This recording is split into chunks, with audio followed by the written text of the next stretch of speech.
Tatlong galame ang biglang tumago sa katawan ng babae. Lumingon ang babae. Isang mas nakakatakot na halimaw pala. Bago pa man siya mataranta, tatlong galame ulit ang ipinasok ng halimaw sa leeg niya at sinimulang sipsipin ang kanyang lakas buhay. Isang iglap lang. Naubos na ang enerhiya ng babae at naging isang tuyong bangkay na lamang siya. Matapos punan ng pinuno ng halimaw ang kanyang enerhiya, agad niyang tinawag ang mga kasamahan upang pumasok sa kuweba at mag-ensayo, kasabay ng isang malakas na hiyaw. Ang pinuno ng halimaw ay agad na nagsimulang mag-evolve. Sa isang iglap, lumaki siya ng daan-daang beses. Pagkatapos, ipinasok niya ang mga tentacles sa katawan ng kanyang mga kasamahan, kasabay ng patuloy na pagdaloy ng gintong enerhiya. Sa susunod na sandali, nagsimulang magbago ang mga halimaw. May matitigas na kaliskis na tumubo sa katawan.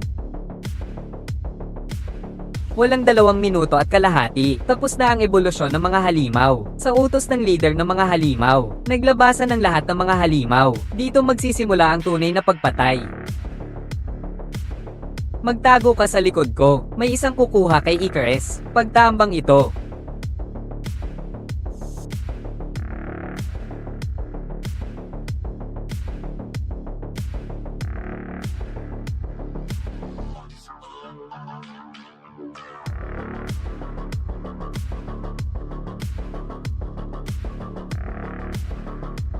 Pasok.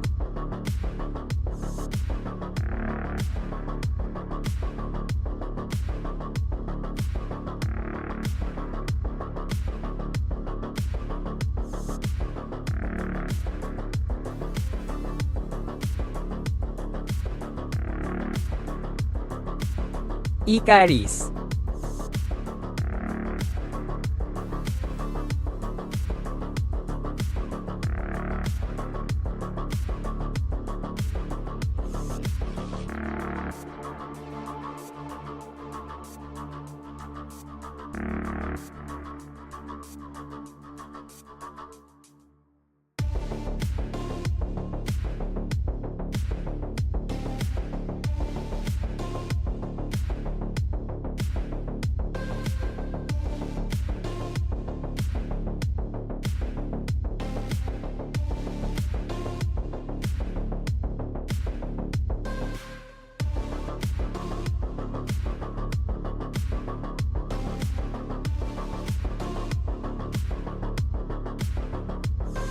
Palayain mo sila. Hindi ito ang tamang oras, Tina. Pakiusap, alam kong hindi ka ganoon kamanhid.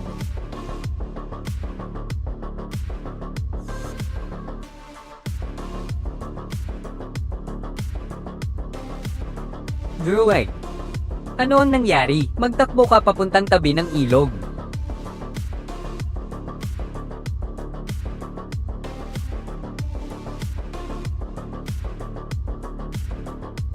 Tulungan mo akong manalo ng oras, Sipek.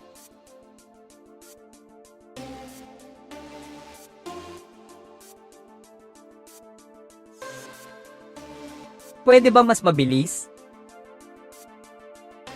Tapos na.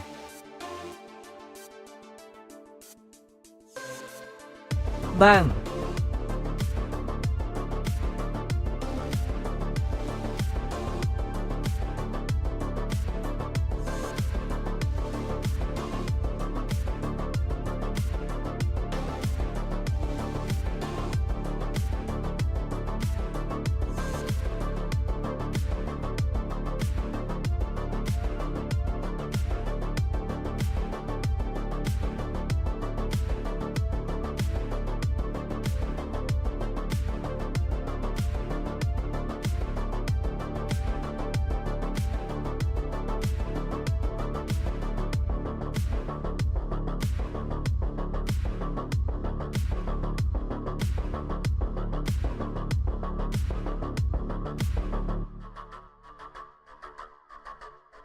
Icarus.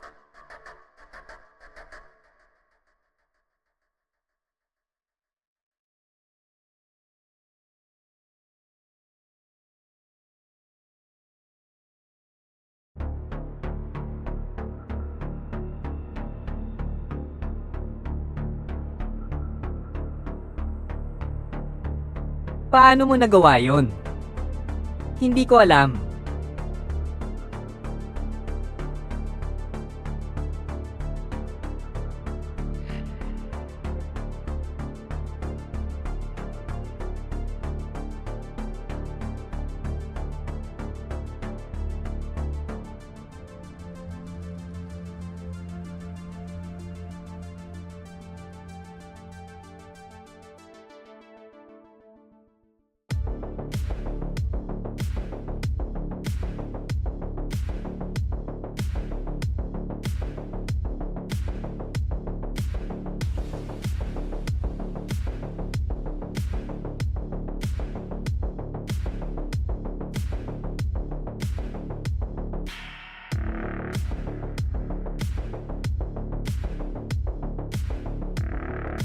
Hindi si Gilgamesh.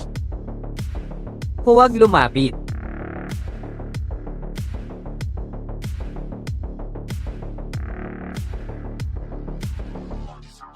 Ajak. Ang kanyang alaala. Naiintindihan ko na ngayon. Nakikita ko ang nakita niya. Maraming planeta. Bawat pagkapanganak ng mga Diyos, maraming buhay ang nawawala. Ginamitan kami ni Ariset. Tuwing dumarating ang Diyos, pinapatay kami. Nais lang naming mabuhay. Tapos ipinadala kayo. Papatayin ko kayo para sa kasalanan ninyo laban sa aming lahi. Hindi kayo tagapagligtas, mga walang hanggang lahi. Mga mamamatay tao kayo. Icaris.